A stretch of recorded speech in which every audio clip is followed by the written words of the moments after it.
Okey, Assalamualaikum warahmatullahi taala wabarakatuh. Selamat pagi. Waalaikumsalam.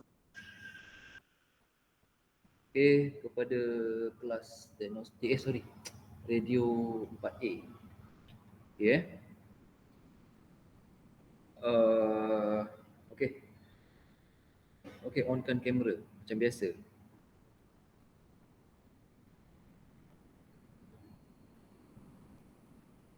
Okey, dah pukul 11 pagi. Masih ada yang belum mandi?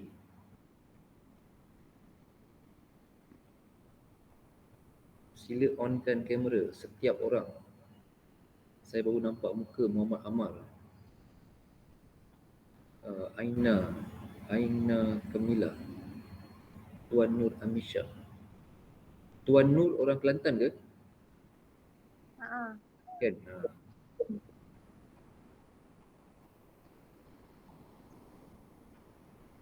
Kenapa Tuan? Kenapa tak Puan?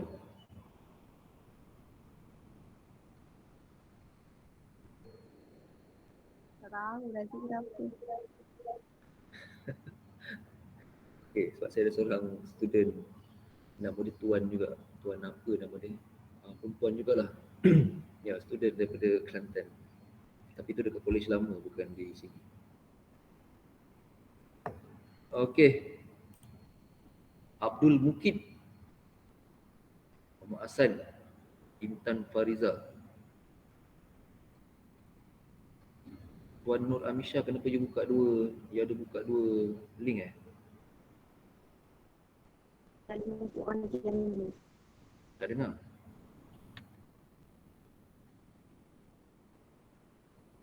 Okey, Ayu Nadia Hartini.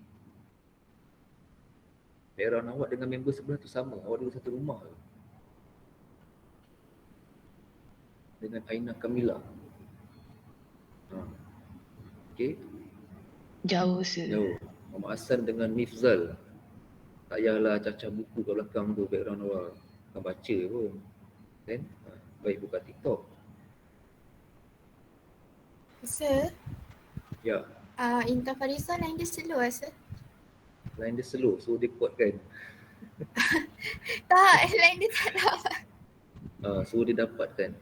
Okay, saya tiada kuasa untuk menguatkan atau mendapatkan line dia. Okay. Okay, so for your attendance R4A.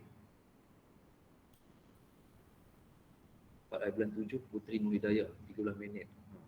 Hari ni tengok. Sorry, 6 hari bulan 7. Okay, Aina Kamila. Ya. Saya sir. Abdul Mukid. Saya sir. Okay. Muhammad Ahmad Mifzal Afiq. Saya sir. Ada Alia Nadira. Saya sir.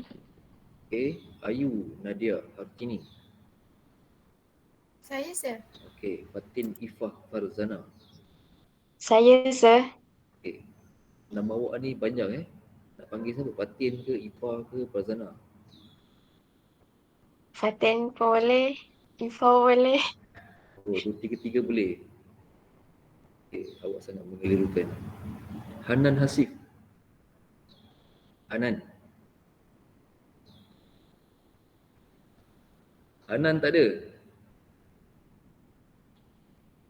Ada Hanan? Ada? Okay. Intan Fariza. Intan Fariza ada?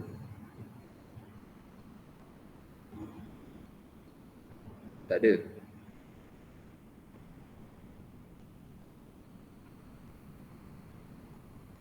Sekejap dia tu kan kod salah. Ada Intan Fariza? Tak ada kau? Tak ada Tak ada. Alright. Fariza.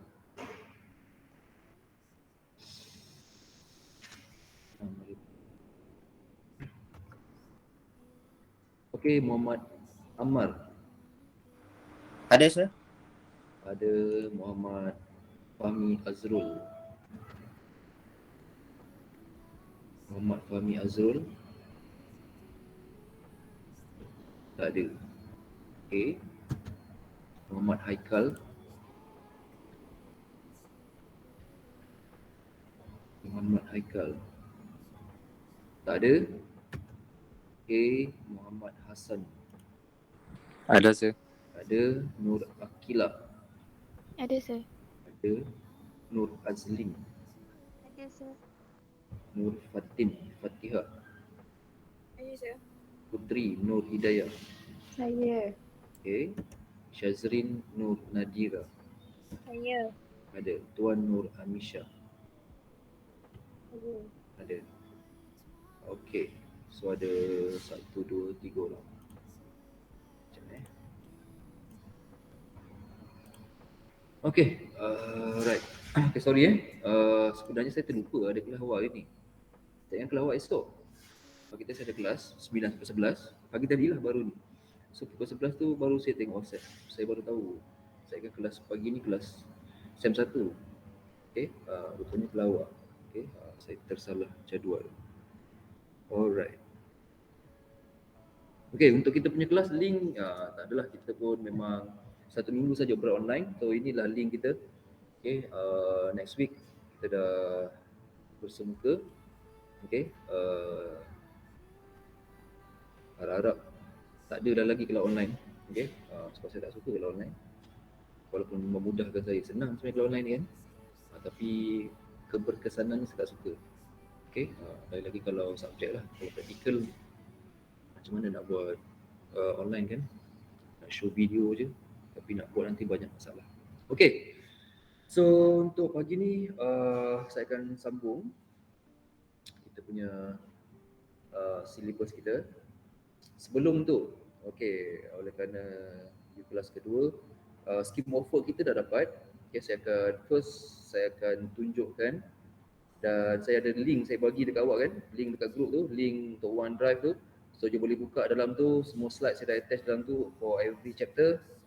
So you boleh download daripada situ dan ada scheme of work dalam tu. Okay, scheme of work tu adalah perjalanan kita punya subjek untuk 18 minggu bagi semester ni lah. Okay, jadi boleh rujuk di situ. Okay, so untuk pagi ni saya akan briefing sikit pasal kita punya scheme of work. Kemudian saya akan sambung kita punya syllabus lah. Okay. Muhammad Haikal. Rasanya macam ada orang WhatsApp saya tadi. Siapa? Saya masuk lambat sikit. Siapa dia? Saya Muhammad Haikal. Oh, ini sudah Haikal lain ni. Ini Haikal SEM 1. Imam Haikal. Haikal, kenapa lambat? Masak nasi. Masak nasi. Kenapa baby dah lapar? Tak ada, ibu tak ada kat rumah. Oh, ibu tak ada kat rumah. Ya Allah, alhamdulillah. Anak yang soleh. Masak nasi Okey. Tak apa, saya terima laksana awak hari ni. Kau jangan esok nak datang college, nak datang kelas, kau cakap kau masak nasi dekat hostel. Okey. Mak tak ada kat rumah, kita tak apa, bagus, masalah. Ada adik kecil Haikal? Tak ada. Tak ada? Habis nasi masak untuk siapa? Nanti abang balik kerja makan. Oh, balik kerja, alhamdulillah. Bagus Okey, kepada gadis-gadis, contohilah, contohi pula ni bakal lah. Okey. Dia punya ciri-ciri tu ada. Alhamdulillah. Esok kalau kata awak balik kerja, makanan dah disediakan. Senang nak dapat suami masak untuk awak ni. Okey. Saya pun jarang, dah lama tak masak nasi untuk saya punya keluarga. Tapau je kan. Okey. Banyak WhatsApp hari ni, saya pun tak tahulah student ke apa ni kan. Kalau you nak WhatsApp saya, baguslah. Okey, dah biasa kan. So perkenalkan diri dulu. Saya siapa, daripada kelas mana. Kalau tidak you cakap, sir, hari ni Assalamualaikum sir, saya hari ni tak dapat nak masuk kelas, lambat sikit masuk kelas. Saya tak tahu siapa awak. Awak bukan famous pun, saya tak kenal.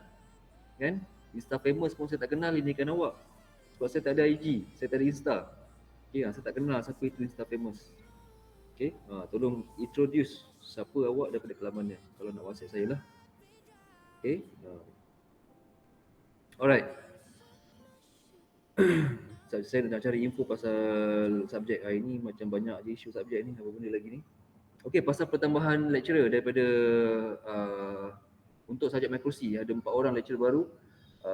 Siapa kebanyakannya adalah KP lah.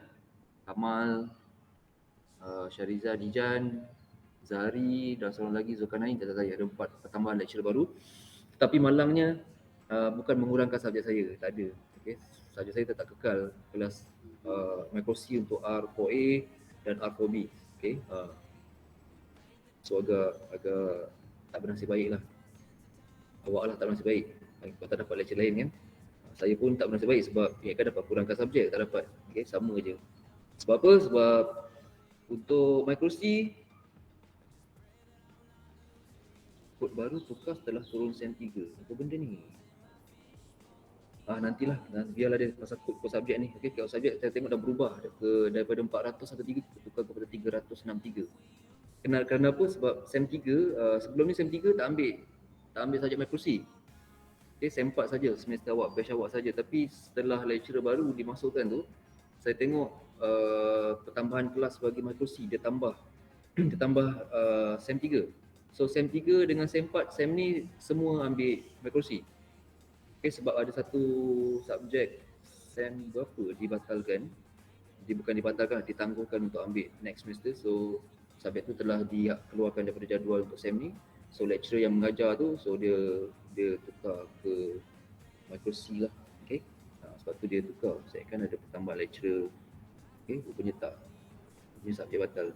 Alright, so untuk SEM ni memang ditetapkan lah R4A, R4B. So saya adalah dia punya lecturer. So dia cuba bertahan selama 18 minggu. Okay, tak lama. Penyesalannya sementara je. Okay. Alright. Itu saja. So kita tengok kita punya scheme of work. Okay. Sekejap GPUV. Okay. Saya share slide.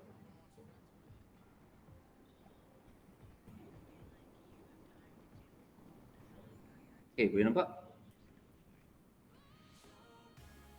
Nampak saya. Okay, so tengok kod kita. Dia dah tampal macam tu. Saya pun tak tahu. Okay, yang mana yang betul, 363 ke, 403 ke. Tak apalah. Okay, apapun kita belajar dulu. So ini adalah kita punya perjalanan subjek makrosi untuk di semester. So kita tengok. Okay, lecturer, itulah lecturer asal ada 5 orang. So ada pertambahan lagi 4 orang lah. Okay. So untuk minggu pertama, week 1, tengok 3 hingga 7 bulan 7. Alhamdulillah. Okay. So kalau tengok unit 1, jadi unit 1 selesai selama 4 jam. Okay, bagi minggu pertama. InsyaAllah hari ni kita akan habiskan. Boleh habis sebenarnya, bukan boleh habis, memang habis pun, tak banyak, tinggal lagi satu subtopik saja. Okay, pasal memori. Dan kalau habis awal, lepas habis saya akan masuk terus chapter 2. Okay, chapter 2 kalau tengok dalam week tu dia adalah berlangsung dah minggu depan. Okay, chapter 2 minggu kedua, minggu ketiga. So minggu ketiga dah masuk chapter 3. Okay, chapter 3 and then minggu keempat. Okay, kalau tengok minggu keempat, kalau tengok di sini minggu keempat kita dah ada praktikal. Okay, tolong tengok minggu keempat. Dia tengok dekat hujung sekali tu ada praktikal, lecture 2 jam, praktikal 2 jam. So minggu keempat kita dah ada praktikal, means ini tak selesai kita buat simulation pun. Okay. Kemudian minggu ke-6 pun ada praktikal, minggu ke-5 praktikal, 4, 5, 6. So start daripada minggu keempat kita dah bermulanya praktikal pada setiap minggu. Okay. Setiap minggu ada praktikal. Kalau you tengok, you bacalah detail topik apa topik unit 3, ada function, ada pointer and array. Dan pada minggu ke-6 dah ada assessment, iaitu practical assessment. Okay, practical assessment sebanyak 20% pada minggu ke-6. Yang ni tak boleh nak study dulu pun. Okay, sebab ini depends pada, ini adalah consist of apa yang kita buat dalam practical nanti. Okay, ya saya. Ada apa? Bukan tulang tu. Ada tulang kat dalam. That's why ada kelas ni. Pergi kita tengok. Cik, ada kelas. Oh. Ya, ada kelas lah. Pergilah ke sana. Okay, sorry hari ni saya bawa anak saya. Okay, pengasuh dia tak ada rumah. So, dia tinggal seorang kat rumah dengan nenek dia. Tapi, saya bawa lah. Okay. Kalau ada gangguan dia, you buat tak tahu je. Okay. So, pergi makan cukup. Dah habis. Okay. So, praktikal kita pada minggu ke-6, 20%. Tolong buat dengan betul. Okay, dalam praktikal nanti tolong dalam praktikal sebelum tu lah, itu adalah praktis kita. Okay? So tolong fahamkan. Okay, saya cuba bagi yang terbaik walaupun saya bukanlah lecturer terbaik. Okay, so dah keluar dah list untuk you punya hardware nanti untuk barang-barang awak, komponen awak, dan dia ada maklumkan.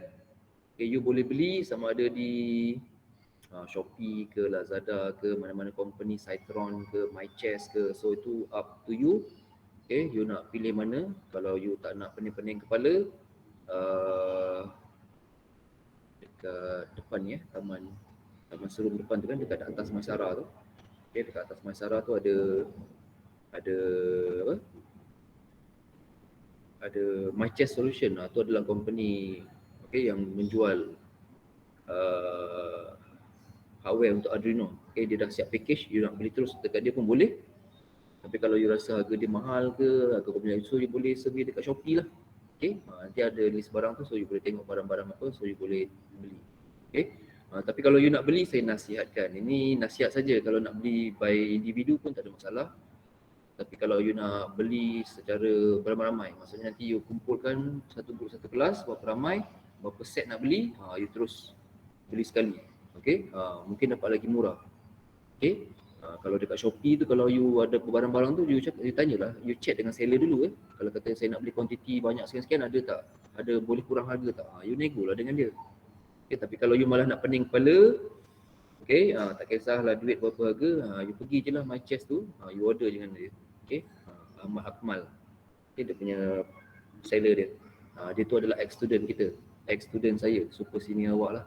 Okay, dia buka company tu dengan Cik Nick, so dia memang provide lah alat-alat barang-barang untuk microcontroller. Alright, kalau you nak minta nombor dia, boleh, nanti saya akan bagi you WhatsApp saya akan send nombor Ahmad Akmal tu lah kalau you nak beli dengan dia, tak ada masalah. Okay, dan test satu kita berlangsung pada minggu ke-7. So tengok minggu ke-7, itu adalah test 1. So ini adalah test 1 macam biasa saya cerita itu, dia macam saja digital.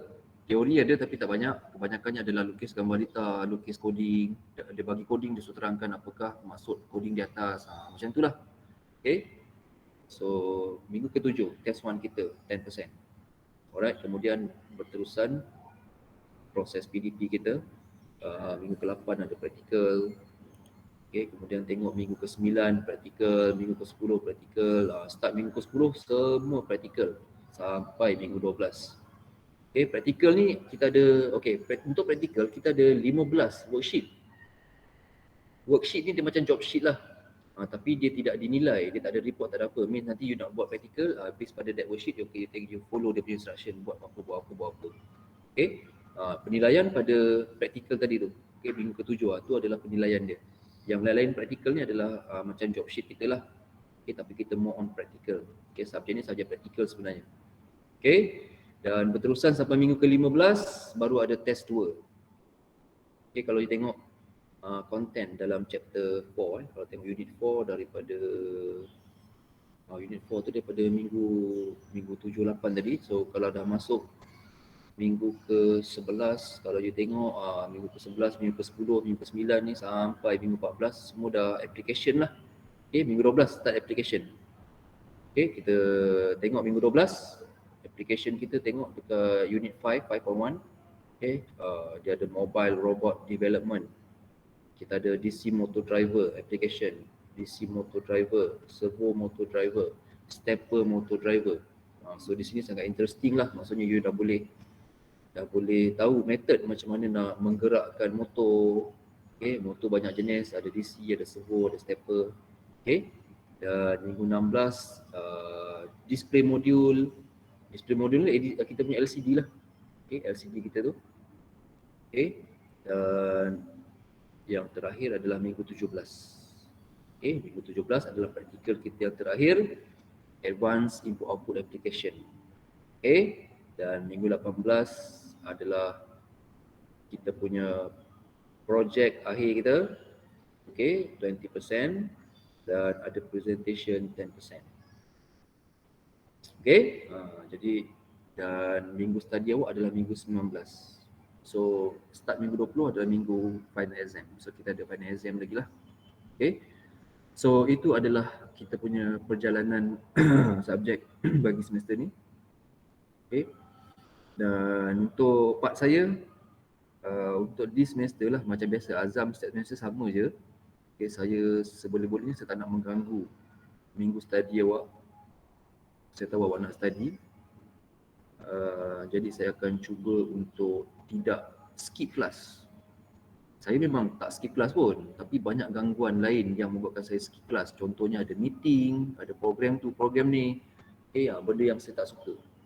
Tapi kalau terpaksa juga ada meeting, wajib kena datang, ada program tu, program ni. Jadi saya akan cuba gantikan kelas seawal mungkin.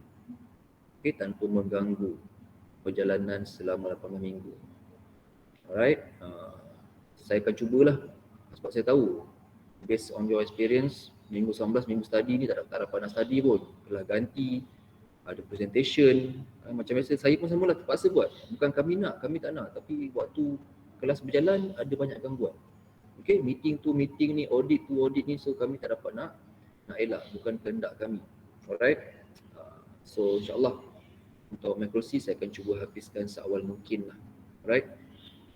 Okay, ada apa persoalan pasal scheme of work kita?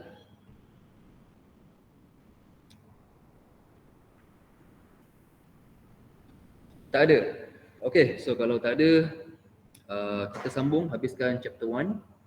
Okay, lepas chapter 1 habis, chapter 1 pun dah tak banyak lah. Okay, ada 3 part ya, iaitu untuk memori.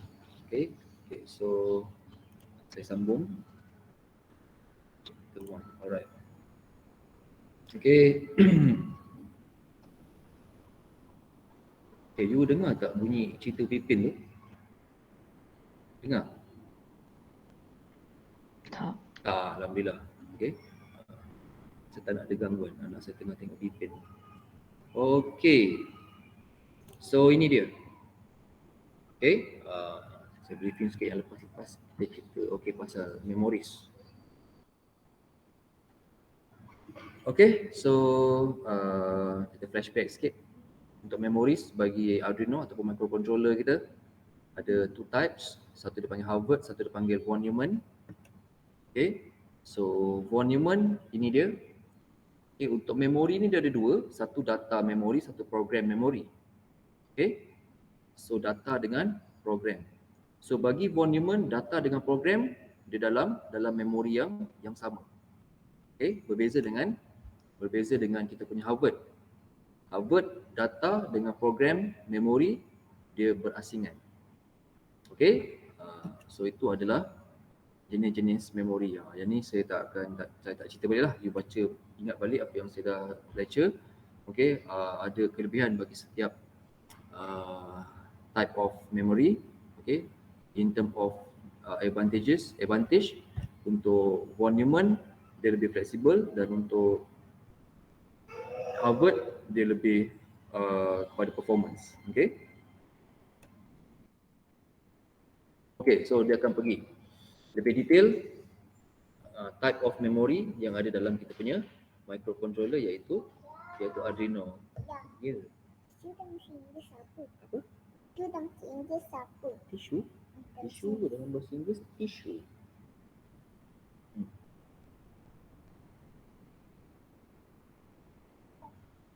Pergi padam ni. Padam. Nanti student yang masuk nanti dia tengok ada contoh-contoh tak cantik. Okey, abaikan Alright, so ada 3 jenis memori. Okey, satu adalah flash memory ataupun program memory. Kemudian kita ada SRAM. SRAM S for static. Okay, static random access memory. Okay, dan yang ketiga adalah EEPROM. Okay, electrical erasable programmable read only memory. So ingat, pada asasnya kita ada dua part memori, iaitu data memori dengan program memori. So you kena tahu dekat mana letak data memori, dekat mana letak program memori dalam ketiga-tiga jenis memori dalam microcontroller ni. So contoh flash ni adalah program memori. SRAM untuk memori apa? Data ke program. EEPROM untuk data ke program. So nanti dia akan ada ceritakan. Okey? Anak bertemu sampai. Tak sampai tak apa, adik padam yang sampai je. Dan bawa je atas dia padam. Okey? So nanti lepas habis slide ni saya akan tunjuk satu video. Okey, kawan saya daripada India. Okey, dia akan terangkan dekat awak dengan grafik yang lebih simple, lebih mudah untuk awak faham. Sebab dalam slide ni dia banyak wording kan, banyak sangat. Macam ni contoh. Kan panjang kan? Malas nak baca. Okey? Banyak sangat. Okey, yang rajin bacalah. Okey, yang tak rajin jangan tak baca, kena baca juga. Okay, sebab saya difahamkan generasi awak ni generasi yang tak suka baca kan, you lebih suka tengok video dan audio. Okay, kalau baca panjang-panjang tak suka. Alright, so dalam first adalah flash. Okay, flash memory ataupun dipanggil program memory. So kalau you baca, to store your program image and any initialized data. So kita boleh execute program code daripada flash, tapi kita tak boleh modify. Okay, jadi untuk modify kita kena copy dalam SRAM, kemudian barulah kita boleh modify. Okay, kalau dia cerita tu dah kata flash memory is the same technology used for thumb drive. Okay, dalam thumb drive yang kita pakai tu atau dia panggil pen drive tu. Okay, dan sama juga macam SD card lah, dia macam external punya memory. Okay. Sorry. Sebelum tu saya nak tanya, this one adalah general knowledge untuk awak. Saya nak tanya. So nak tanya, bila tanya tolong jawablah. Okay. Siapakah pencipta thumb drive? Orang Malaysia? Orang mana? Chinese. Chinese daripada Malaysia, asal dari Perak tak silap saya. Nama pun saya tak ingat lah. Okay, sebenarnya dia adalah pencipta pen drive ataupun thumb drive. Okay, kenapa dia tak cipta, kenapa dia tak develop that thumb drive dekat Malaysia? Dia develop dekat mana thumb drive tu? Walaupun dia orang Malaysia tapi dia tak buat dekat Malaysia. Dia buat dekat mana? Dekat luar negara kan? Dia buat kat luar negara, bukan di Malaysia. Tak salah dekat China atau Taiwan, macam itulah. Okay. So cerita dia, ini cerita lah sikit, okay. Nak tahu sejarah kan, dia pakai je tak tahu sejarah pun susah juga. So macam sejarah Mak Kilau kan, Mak Kilau ramailah yang pakai tanjak kan sekarang. Ramailah mak bapak hantar anak-anak pergi silat. Kalau tak ada pun nak beli tanjak bagai kan, yang orang masuk wayang pakai tanjak, orang belakang tak nampak, tanjaknya tinggi sangat kan. So sejarah dia adalah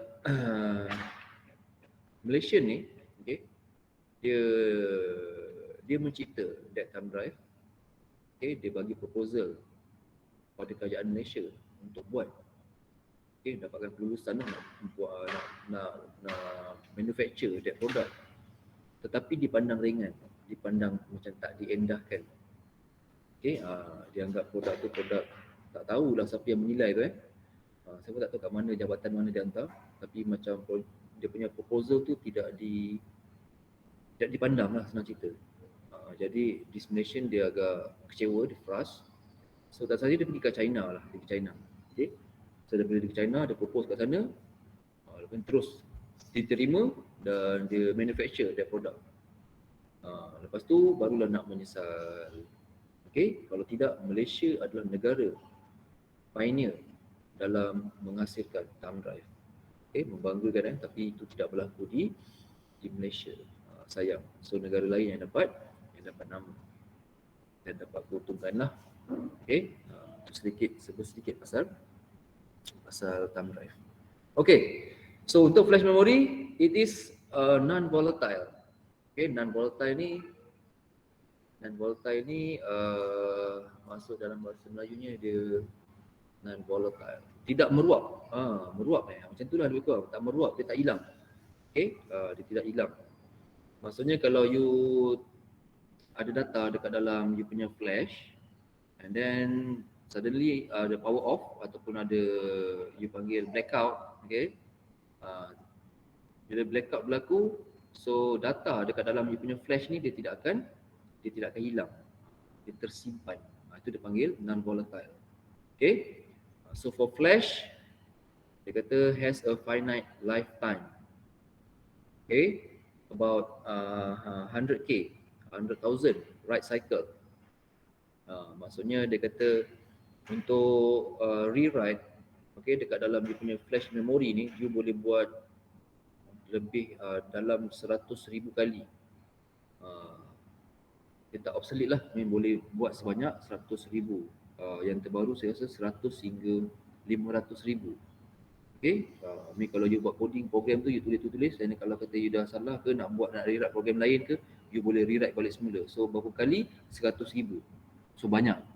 Dia bagi contoh dekat situ. So if you upload 10 programs per day, you upload 10 program untuk satu hari, untuk setiap hari you boleh buat benda tu berulang-ulang selama 27 tahun, you masih lagi boleh pakai that microcontroller, flash memory dalam microcontroller awak.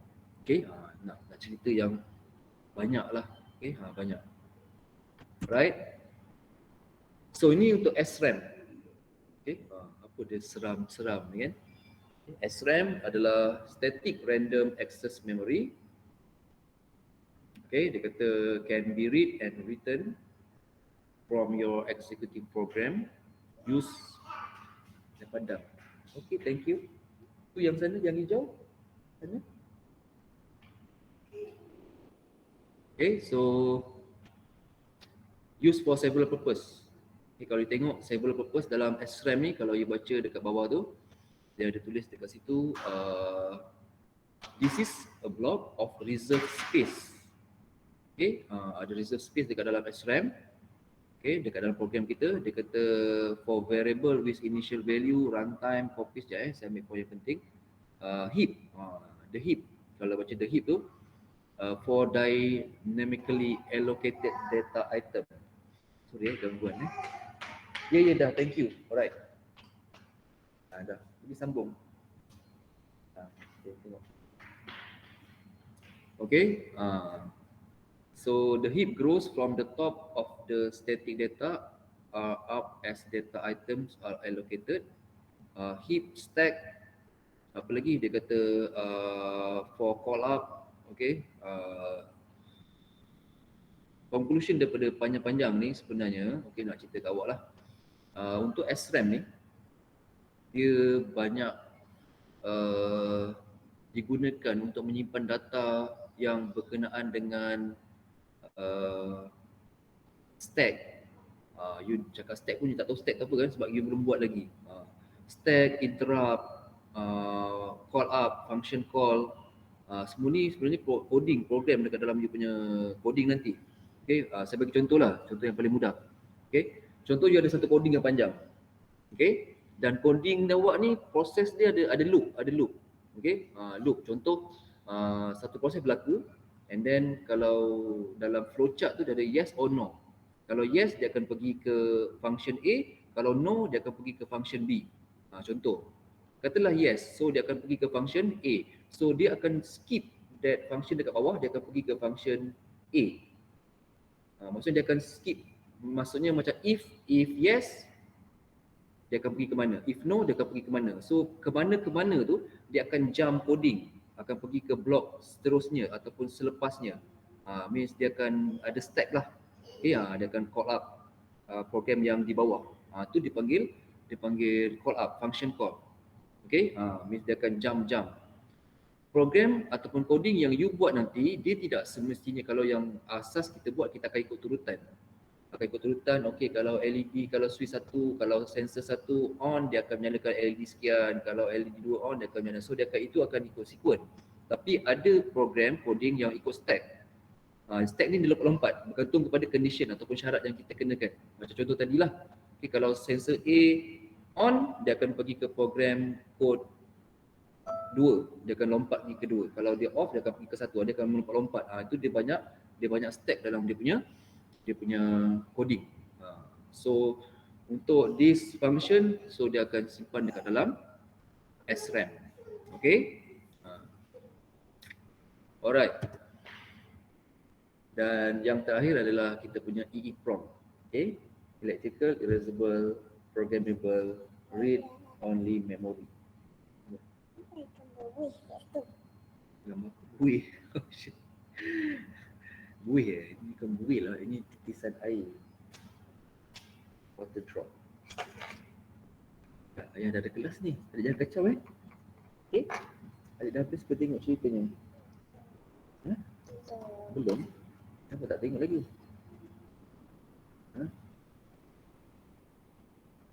Okay. Sorry. So ini adalah EEPROM. Okay, EEPROM adalah non-volatile. Sama macam flash kita. Okay, you baca lah dekat atas tu. Okay, has finite time juga. Okay, tapi dia kata dekat situ, it is also slower. So EEPROM ni dia perlahan, lebih slow daripada SRAM. Dan lifetime dia sama macam app flash, kita juga agak 100,000 cycle. Okay.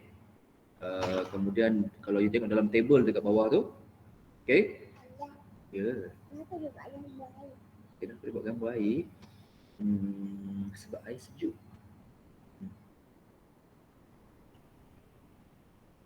Okay. So untuk Arduino kalau kita tengok dekat situ, tengok blok tu, okay, dia ada 3 type. Okay. So Uno Ethernet, Menta, Arduino. Okay.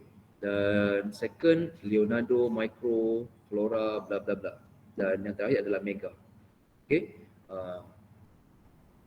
Ketiga-tiga ni berbeza. Dia masih Arduino sama, cuma kalau you tengok dekat situ yang membezakannya adalah dia punya prosesor lah. Okay, prosesor kalau tengok yang kita pakai, yang you pakai nanti untuk education purpose, kita pakai Atmega 328. Kalau dalam Atmega 328 punya prosesor, okay, flash dia adalah 32K, SRAM kita adalah 2K dan EEPROM kita adalah 1K. Okay, untuk Atmega 32, U4 ni dia lebih kurang sama, dia macam Uno, okay, cuma dia punya SRAM saja lebih 2.5, okay. Dan yang paling besar sekali adalah kita punya Mega, Arduino Mega. So dekat Atmega ni dia pakai Atmega, prosesor dia Atmega 2560. So kalau you tengok dia punya memori, flash 256, SRAM 8, EEPROM kita 4. So ini lebih besar untuk function yang lebih banyak lah, input output yang lebih besar. Okay, kita pakai Uno saja, cukup untuk education purpose. Okay, so itu saja. Ini summary untuk chapter 1. Okay, kita dah belajar different between microprocessor and microcontroller. Tolong ingat balik apa yang ada dalam microprocessor, apa yang ada dalam microcontroller, apa beza antara dua-dua ni.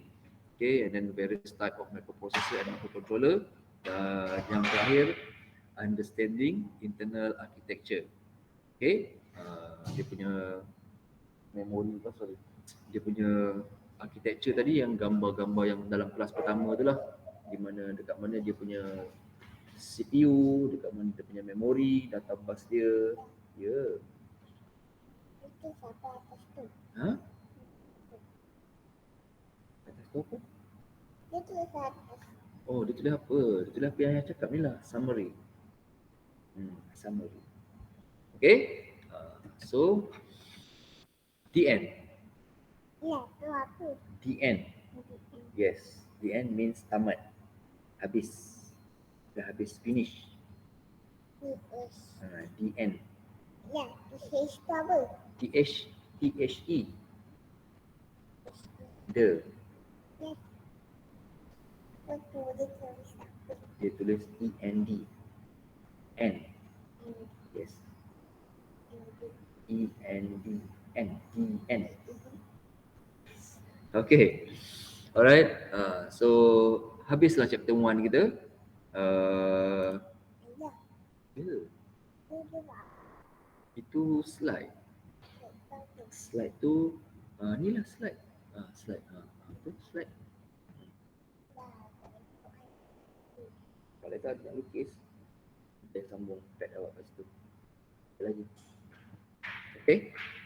So habis chapter 1. Sebelum saya nak break sekejap, tapi sebelum break saya nak tunjukkan video ni. Okay. So you tengok dalam video ni dia lebih mudah dalam bentuk grafik. So secara armnya you boleh nampak lagi simple lah daripada ayat-ayat yang paling panjang tadi tu. Okay. So you tengok this video. Sekejap saya pasang speaker, kau tak dengar.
Okay.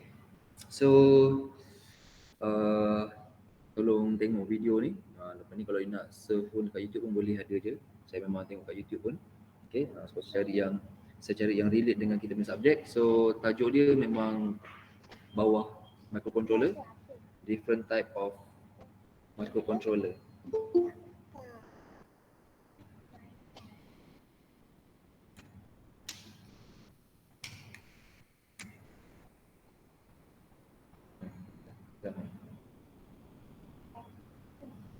Nak dengar kat sana ke? Sekejap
Okay, sorry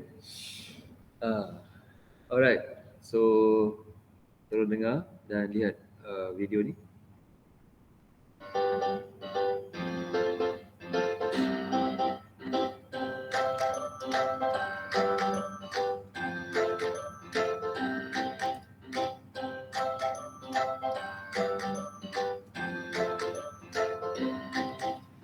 Hey friends, welcome to the YouTube channel All About Electronics. So in this video, we are going to see a different types of memory inside the microcontroller. So if you see any modern day microcontroller, let us take an example of a very popular Arduino based microcontroller board or very advanced Cortex M4 based any microcontroller. So if you see the specs of this microcontroller, you will find the three different types of memory. Okay, interrupt sikit.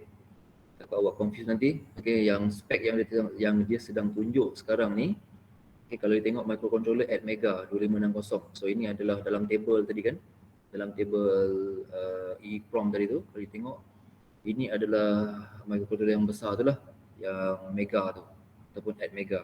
Okay, kalau you tengok flash, SRAM dan EEPROM, so tengok dia punya value dia. Okay, 256, 8 dan juga 4. Ini bukan Uno tapi sama je lah. Maksudnya ketika apa-apa jenis processor ataupun memori dekat dalam microcontroller, dia memang akan menggunakan three type of this memory. Okay, flash, SRAM dengan EEPROM. Memory. So if you see these microcontrollers, you will find three types of memories. The first is the flash memory, second is the SRAM, and third is the EEPROM. Now, some of you might have a question in your mind that which memory is used as a program memory and which memory is used as a data memory. So let's find out in this video that what is the purpose of all the three memories and which memory is used as a program memory and which memory is used as a data memory. So as I said earlier, the microcontroller have two types of memory. The one is the program memory and second is the data memory. Now the most of the microcontrollers which we see today are based on the Harvard architecture. And in this architecture, the program memory and data memory are separate memories. Now this program memory has to be a non-volatile kind of memory. The reason is that even if the power goes down or if you reset the microcontroller, then the code which is written inside this microcontroller should not get lost. While the data memory can be a volatile or a non-volatile. So now if you see the today's microcontroller, the flash memory is used as a program memory. While as a data memory, two types of memories are used, SRAM and the EEPROM. So now let's find out in this video that why this flash memory is used as a program memory and other memories are used as a data memory. So first of all, let us see the program memory inside the microcontroller. So now before we see about this flash memory, let us see the evolution of the program memory inside this microcontroller. So in early days, this read-only memory or a ROM was used as a program memory inside the microcontroller. Now this read-only memory or a ROM is a one-time programmable memory. That means during the time of a production itself, this memory is getting programmed. But once it has been programmed, you cannot change the content inside this memory. Then came the second type of memory, which is known as a programmable ROM or a PROM. Now this PROM or a programmable ROM is also a one-time programmable memory, but user can program this memory using a programmer. But once it has been programmed, you cannot change the content of this PROM. Now as the technology evolved, the third kind of memory came into the market, which is known as the EEPROM. Now this EEPROM, as its name suggests, it is a erasable and the programmable ROM. And we can erase the content of this EEPROM using the special UV rays. Now to erase the content of this EEPROM, the small quartz window on top of this EEPROM was given. Okay, saya interrupt. So macam mana saya ceritakan last class, teknologi memori ataupun ROM, okay, dalam dunia kita, okay. First dia mencipta ROM, okay, read only. Read only ni di mana program telah dimasukkan ataupun telah ditetapkan dalam manufacture. Okay, dia dah masukkan siap-siap, so sampai kita sebagai user kita hanya pakai saja. Itu ROM. Okay. So next dia cipta PROM ataupun programmable ROM. So untuk programmable, daripada manufacture kita dapat that chip, dia belum ada program. Maksudnya program tu kita yang masukkan. Apa yang kita nak, kita masukkan program tu. Tetapi kita hanya boleh memprogramkan that chip hanya satu kali saja. Once you dah masukkan program, you tak boleh nak ubah. Okay, itu adalah PROM. Dan gambar yang sedang awak tengok sekarang ni, ini adalah EEPROM. Erasable PROM. Okay, ini yang generasi saya pakai dalam subjek microcontroller kami. Okay, memang samalah, inilah jenis yang kami pakai, Motorola. Okay, so kalau tengok dia secara fizikal, kalau dia tengok this ROM ataupun EEPROM, dia ada tingkap. Okay, ada window kat situ. Okay, dan you nampak ada chip kat dalam tu. Dan apa guna benda ni? Okay, benda ni kita boleh padamkan dia punya program. Maksudnya kita boleh rewrite balik program. Tapi untuk memadam program yang dah sedia ada dekat dalam chip ni, kita perlukan UV rays. Maksudnya ada satu mesin, dia masukkan this chip dalam that machine, so dia akan shoot that UV rays dekat tingkap tu supaya dia kena pada that chip. Okay, kemudian dalam masa berapa minit, so dia akan initialize dan program dekat dalam tu akan hilang. So you keluarkan dan you boleh write balik program lain. Okay, ni adalah EEPROM. Dan sekarang yang kita pakai, yang Arduino semua ni, teknologi generasi baru yang sekarang ni, itu adalah EEPROM. So using the UV rays, we can erase the content of this programmable ROM and we can rewrite the program again inside this EEPROM. So then after the fourth kind of memory came into the market, which is known as the EEPROM. That is electrically erasable and a programmable ROM. So now unlike EEPROM, we can erase the content of this EEPROM using the electrical voltages. So now in this EEPROM, if you see, it is possible to read, write or erase a one particular byte or one particular word of data at a time. So after this EEPROM, then came the flash memory. So this flash memory is a subset of this EEPROM, or we can say that it is a one type of EEPROM. Now in case of a flash memory, unlike the EEPROM, we can erase the entire block of data at a same time. And in this flash memory, there are two types of memory available, the NAND flash and the NOR flash. So in case of a NAND flash, even reading and writing is also performed in a blocks. But in case of a NOR flash, it is possible to read or write one particular word or one particular byte of data at a time. But the erase operation is performed on an entire block. So this NOR flash is used as a program memory inside this microcontroller. And there are many reasons for using this flash memory as a program memory inside the microcontroller. The first reason is its high density. So in case of a flash memory, in the same area, we can accommodate more number of memory cells. Or to accommodate the same number of memory cells, we require a less amount of die area. That is one of the reasons why this flash memory is used as a program memory. The second reason for using this flash memory as a program memory is its fast reading time. So this flash memory and particularly this NOR flash provides a very good read times. So using this flash memory, we can execute our program very fast.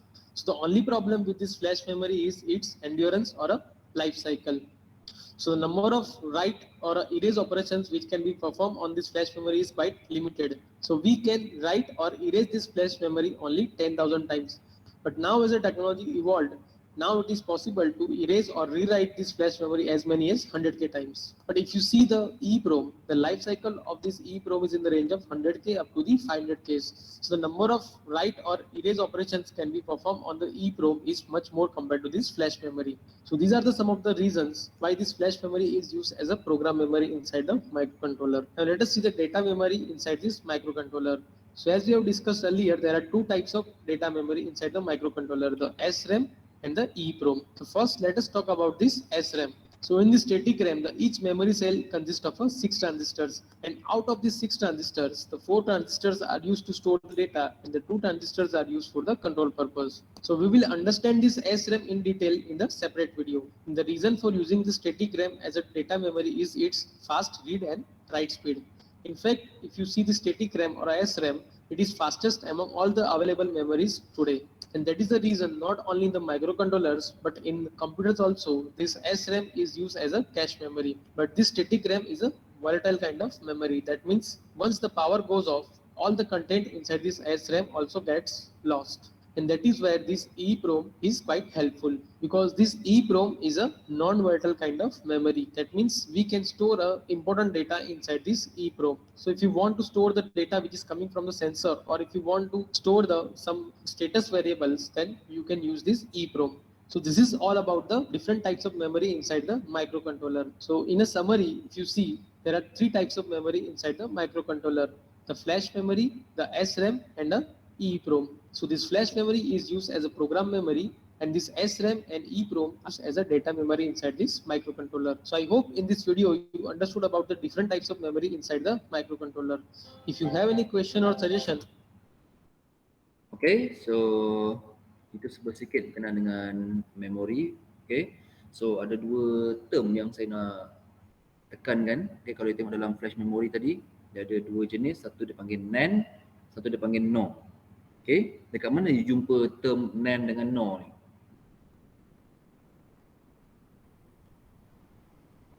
Dekat mana you jumpa perkataan NAND dengan NOR?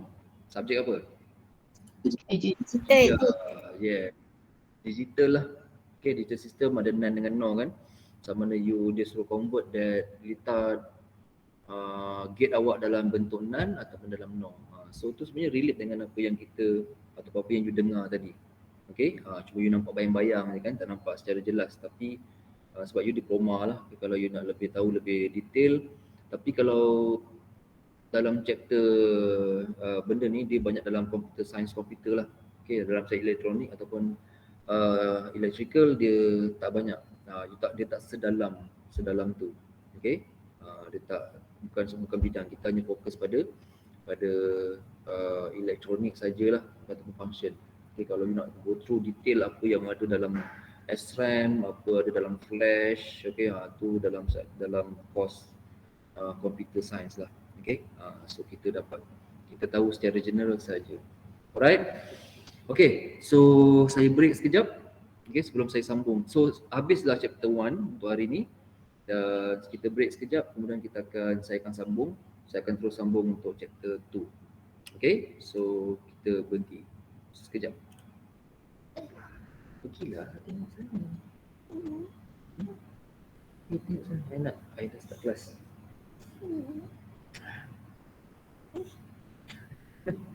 Dah cakap saya nak ajar. Duduk kat sana, tengok dulu tintinnya. Okay, sekejap Alah, dia tak lompat lah. Sorry, dia nak show off sikit lah. Tu. Tapi siapa yang cakap Naya? Ayah cakap dengan student. Jadi siapa? Student ayah lah. Lupa. Siapa tu ramai tu nampak tu? Ramai tu. Ayah, kalau kucingnya kat atas tu. Kucing lekak. Ada gambar kucing ada ke? Lah, ada kucing gemuk. Kucing ke? Mana? Dah. Cepat. Pergi sana, dia nak kelas ni. Cepat. Saya lambat nanti. Okay, sorry Okay, so saya sambung chapter 2. Okay. Alright, so for chapter 2 kita dah masuk berkenaan dengan microcontroller development. Okay, proses-proses yang berlaku, apa yang berlaku waktu you transfer program atau coding you. Okay, so kat sini nanti kita akan cerita detail sikit lah. Alright, so macam biasa untuk learning outcome bagi chapter 2, you boleh explain basic procedure in microcontroller development. Okay, recognize various type basic circuit that involve in microcontroller. So ada lita-lita asas ni di hujung chapter lah, tapi hari ni tak sampai situ lah. Okay, and then understand the usage of simulation software, okay, bagi microcontroller. Alright, so ini gambar yang kita pernah tengok dalam chapter 1. Okay, ni adalah microcontroller kita. So dalam microcontroller kita, so kalau tengok dekat situ kita ada CPU, iaitu processor kita, kemudian kita ada converter, okay, ada oscillator, ada microprocessor kita. Okay, microprocessor ni lah yang ATmega semua tadi itulah. Okay, so kita ada RAM kita, okay, dan kita ada program memory.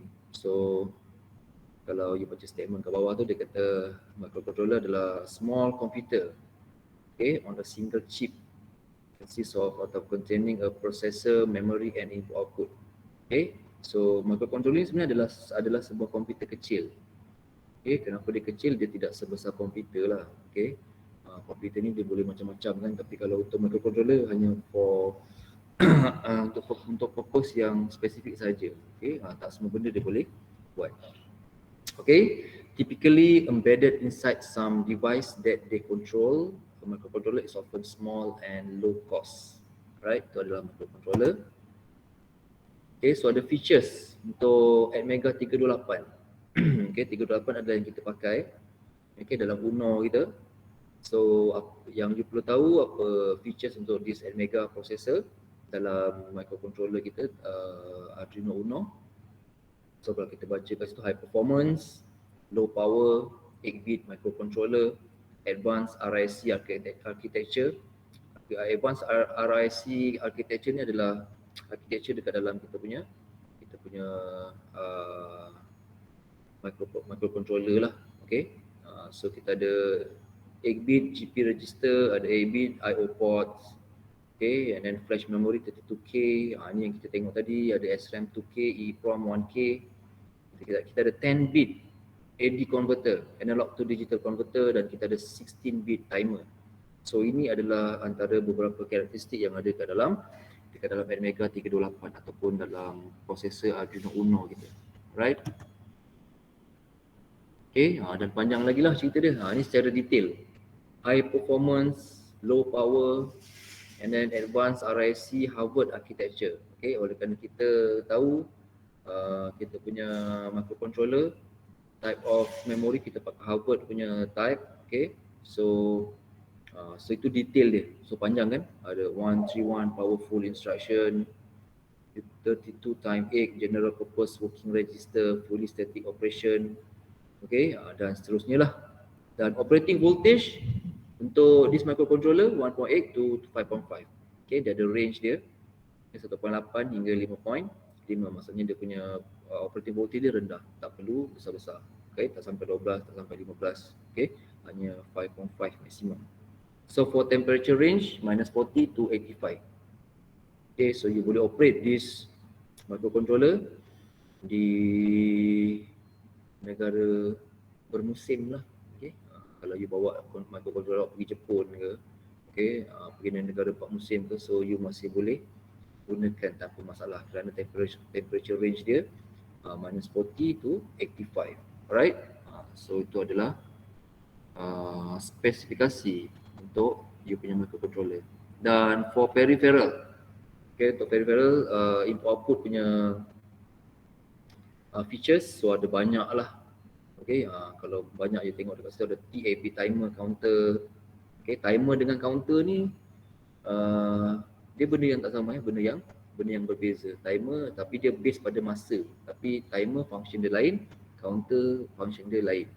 Okay, and then kita ada real time counter, ada 6 PWM channel. Okay, PWM pulse width modulation, dia adalah square waveform. Okay, gelombang segi empat. Okay, tapi dia punya on off duty cycle dia you boleh adjust. Okay, depends pada you punya coding lah. Alright, sebab saya punya projek FIP waktu saya degree, so saya control servo motor. Okay, saya control servo motor menggunakan signal PWM. Okay, so you nak gerakkan that servo motor based pada you punya on off duty cycle tu berapa time. So you boleh control berapa degree hanya menggunakan PWM saja.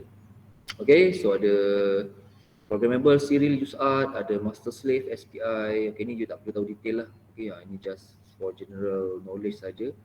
Takkan masuk lah dia tanya apakah peripheral features, semua sekali ni tak ada. Okay, just nak tahu apakah function ataupun features yang ada dekat dalam peripheral. Okay, ada on chip analog comparator pun ada. Okay, comparator, and ada interrupt and wake up. Okay, ni semua function watchdog, timer. Okay, so banyak peripheral features untuk microcontroller kita. Dan for development process, inilah dia. Okay, so kalau tengok gambar ni ataupun blok-blok ni, okay, sebelah kiri kotak yang besar sekali yang terdiri daripada macam-macam tu, ada source code bla bla bla tu, error semua tu. Ini adalah kita punya PC. Okay, PC kita. Yang di luar tu, yang downloader, MCU, target board, itu adalah kita punya Arduino board lah. Okay, Arduino board kita. Okay, so bermula dengan source code dekat PC kita. Okay, kita pakai high level HLL atau LLL. Okay, itu adalah language ataupun coding lah yang kita type pada kita punya Arduino. Okay, memang kita ada compiler. Okay, kalau kata lepas you dah siap coding, you kena compile dulu. You tak boleh terus transfer, tak boleh. Okay, transfer tu maksudnya you execute that coding, tak boleh. Sebab dia kena compile. Kenapa kena compile? Sebab suatu compile dia akan initialize you punya every syntax coding yang you type. Okay, kalau ada error dia akan keluar error lah. Kalau ada error you tak boleh nak execute. So you kena repair balik. So kalau tengok dia punya loop, kalau tengok compiler, kalau error dia akan loop balik pergi source code. So source code tu you kena repair balik lah apa yang tak betul tu. And then you compile semula, kalau tak ada masalah, tak ada error, so baru you boleh execute. Okay, so itu adalah executable file. Okay, kemudian kita ada simulator, TCAT, it test a program using a virtual hardware. So virtual hardware ni macam Proteus lah. Okay, nak hujan lah next time ya. Nak hujan lah kalau kita nak buruk. Nanti basah nanti nak skuter macam mana? Mungkin helmet. Guna payung. Guna helmet nanti kepala tak basah, bajunya basah. Mungkin payung. Payung nanti angin tiup nanti kena baju juga hujannya. Next time kita naik. Alright. Ini apa? Tempat sana. Dapat. Boleh. Dah, akhir kelas. Go. Okay, so sorry for simulator. Untuk kita punya Arduino. Okay, kita boleh juga test ataupun kita boleh test program yang kita buat tu yang dah execute tu. Okay, yang dah okay, yang tak ada error tu, kita boleh test pada virtual hardware kat Proteus. Okay, you sambung litar lah, and then you letaklah LED sebagai output dia, bla bla switch ke sensor ke sebagai input, and then you boleh run. So you boleh tengok secara virtual. Okay, nak confirmkan betul tak you punya coding ni memang function dalam simulation. Kalau dalam simulation tak ada masalah, and then kalau you nak execute dekat you punya Arduino board, confirm tak ada masalah. Okay, nak confirmation lah. Dan contoh untuk FIP untuk FIP you kena buat di simulation. Means project yang you nak buat sebelum habis saja PM di hujung semester ni, you kena beli hardware dia lah, hardware, you kena beli barang-barang untuk project you, dan you kena buat simulation. Maksudnya coding tu you dah try. Okay, you dah try buat coding dan ada simulation. So you kena tunjuk that simulation pada you punya panel nanti di akhir semester, di final presentation untuk saja PM. Okay, kalau you nak lagi advance, means sebahagian daripada hardware you dah boleh runkan, itu lagi advance lah. Okay, contoh macam saya jadi supervisor project, saya menetapkan untuk saya punya group sebelum habis semester ni untuk PM, saya nak sebahagian daripada hardware dah boleh function. Bukan simulation saja, hardware. Simulation dah mampu kena buat semua. Ya. Tekan apa? Tekan pause. Tekan tu space bar. Okay. So tu untuk PM lah. Saya sentuh sikit sebab tadi pagi kelas PM. Okay.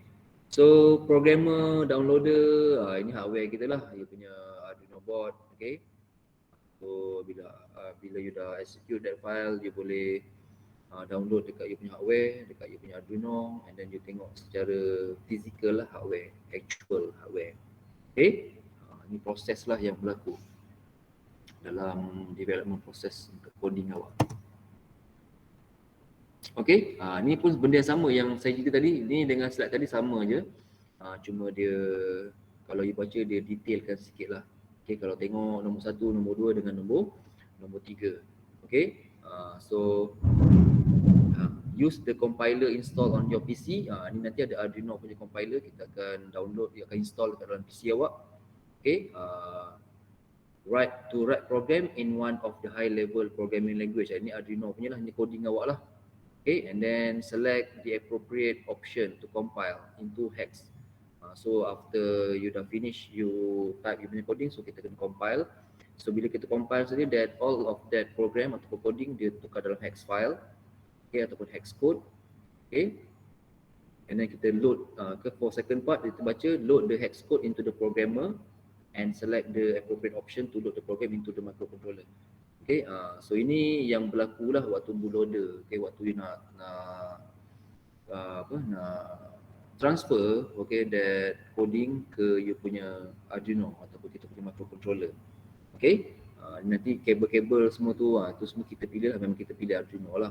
Okay, kemudian last kali nombor 3, build the program microcontroller into the target device. Okay, dekat situ, dekat you punya hardware nanti, you sambung lah apa benda yang awak nak control, okay, servo motor ke LED ke apa benda ke, okay, itu adalah real environment, maksudnya real hardware, okay. So ni proses yang berlaku. Okay, so ni basic connection, gambar ni kita dah tengok dalam chapter 1, okay, tengok ada VCC, ada ground, okay, ada PWM. So kalau tengok 4 basic connection to microcontroller, first of all supply. Okay, supply kita kena masukkan, kalau tidak you punya microcontroller tidak akan berfungsi. Macam mana you buat subjek digital. Okay, setiap chip kena masukkan supply. Kenapa kena masukkan supply? Sebab this device adalah passive component. Passive bermaksud dia tidak boleh berfungsi sendiri. Maksudnya dia kena ada power supply. Kalau active component, yes. Active component ni komponen yang tidak memerlukan supply, dia dah boleh operate sendiri. Ada active component, okay. So second adalah clock. Okay, clock pun kena sambungkan. Nanti ni hardware nanti kita tengoklah. Okay, kita ada worksheet, so dia akan tunjuk ke awak dekat mana sambungan-sambungan benda ni, power supply, clock, master clear reset dengan IO port. Okay, so ni semua nanti kita akan buat dalam practical session. Okay, ni adalah kita punya software yang akan kita pakai. Software. Okay, AJ pun salah sorry saya tukar sekejap. Software. Okay. So software yang kita akan pakai adalah Arduino IDE. Okay, di mana dekat Arduino IDE ni yang kita type coding lah. Okay, coding kita. So kita akan type dekat Arduino IDE. Dan untuk Proteus 8 ni, okay, Proteus 8 ni adalah software yang kita gunakan untuk implement ataupun untuk melihat kita punya output ataupun hasil daripada you punya coding. Kita nak tengok secara visual, so kita akan connect ke Proteus. Okay, kat Proteus ni you buat wiring semua, you buat wiring macam data yang you nak, nanti Arduino coding daripada Arduino IDE ni kita akan transfer masuk dalam Proteus, so nanti dia akan function. So kita boleh tengok data awak berfungsi atau tidak secara visual. Alright. Okay. So ini adalah slide terakhir kita untuk hari ini. Sebab tulis R4B dekat bawah tu kan. So untuk kelas R4B semalam saya berhenti di sini. Sebenarnya dah lebih kan. Sepatutnya untuk this week kita habis chapter 1 saja. Tapi oleh kerana ada masa, saya terus sambung chapter 2. So untuk hari ni ataupun untuk minggu ni saya habis di sinilah. Ini adalah slide terakhir kita. Ya sayang.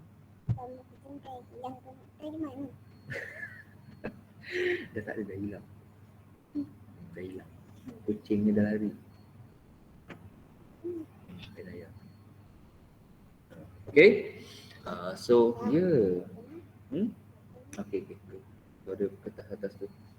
Atas printer tu. Atau printer ada kertas dia ambil. Ambil tu.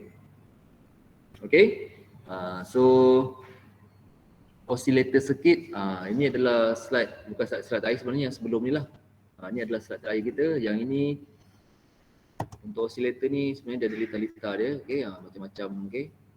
Ni semua ni lah lita oscillator. So saya akan berhenti di sini sekarang, okay. For this topic saya akan sambung next class insyaAllah minggu depan.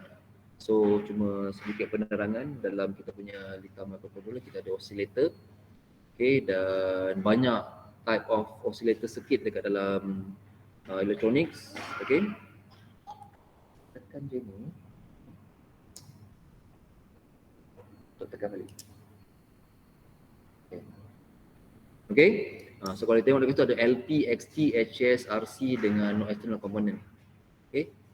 So dalam kita punya microcontroller kita ada LP for low power, XT for crystal, high speed crystal, RC resistor, capacitor. This one RC circuit you dah belajar dalam subjek, tak silap saya dalam subjek EC atau ECA. Okay, lita RC. Ada juga setengah microcontroller yang tak ada external component, maksudnya dia tak ada sambungan apa-apa. Dia pakai that oscillator saja tanpa sambungan komponen. Okay, itu secara general lah. Okay, so for next class saya akan cerita lebih detail pasal oscillator circuit. Okay, so itu saja untuk hari ini. Okay, ada apa-apa soalan? Saya tak nak sambung nanti terlalu advance pula. Okay, sebab katanya habis untuk chapter 1 saja, tapi kita dah chapter 2 sebahagian. Cukuplah. Okay, laju-laju kan nak pergi mana. Okay, alright, ada soalan? Saya tutorial ada tak? Sorry, tak dengar? Tutorial. Tutorial. Oh, kita tak ada tutorial. Oh, Untuk subjek micro C, dia bukan macam subjek lain lah, macam digital, macam ECA, ada tutorial soalan Lita tu, Lita ni nak kena, kalau Lita ni nak dah buat solution macam mana. Untuk micro C, kita setakat ni saya tengok memang tak ada tutorial. Okay. Satu saya cakap hari tu, semalam last class, saya cakap untuk test ke, okay, dia akan keluar soalan teori. Soalan teori apa yang ada dalam slide lah, chapter 1, chapter 2 sebahagian. Dan yang selainnya adalah Lita lah. Okay, bukan Lita, sorry, coding. Coding ataupun Lita lah, gambar Lita, sambungan Lita. Tutorialnya sebenarnya adalah dalam you punya practical. Okay, nanti practical nanti kalau dah tiba part practical, nanti setiap coding ataupun dan juga setiap Lita you kena buat dalam Proteus. Coding you buat dalam Arduino IDE. Okay, and then you kena transfer file masuk ke Proteus tu. So you kena tahu, means apa yang you buat you kena tahu. Contoh macam digital. Okay, digital you buat job sheet kan. Okay, job sheet you buat relate dengan teori. Means soalan tu akan masuk dalam soalan teori awak. Tapi dalam soalan teori dia suruh awak lukis gambar Lita. Samalah macam microcontroller.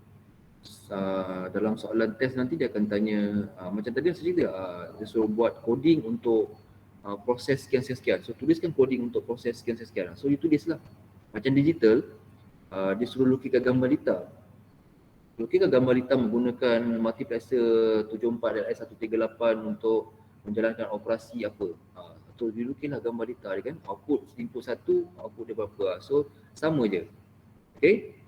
Tapi benda tu semua untuk exercise, semua ada dalam worksheet apa yang you buat dalam practical nanti. Okay, sebab setakat ni saya rasa memang untuk microcontroller memang tak ada tutorial sebab dia memang based on practical. Sebab tu kita punya kelas teori tak banyak practical saja. Okay, ada soalan lain? tak ada. Tak ada. Okay, so kalau tak ada, setakat ni saja kelas kita untuk pagi ni. Okay, so kita jumpa insyaAllah minggu depan. Jaga diri, okay, sepanjang raya ni. Dah ramai yang kena macam-macam penyakit. Okay, influenza lah, okay, demam tak baik-baik. Okay, macam-macam. Okay, baru-baru ni kan. So, jaga kesihatan. Jangan bawa penyakit balik ke polis. Okay, sebab banyak kes berlaku di asrama. Okay, baru-baru ni saya baca WhatsApp daripada kawan saya, okay, satu sekolah, satu asrama, student, anak dia, okay, dijangkiti penyakit tu lah, influenza tu. Okay, so itu saja untuk hari ni. Kita tangguh kelas majlis ilmu kita dengan tasbih kifarah dan salawat.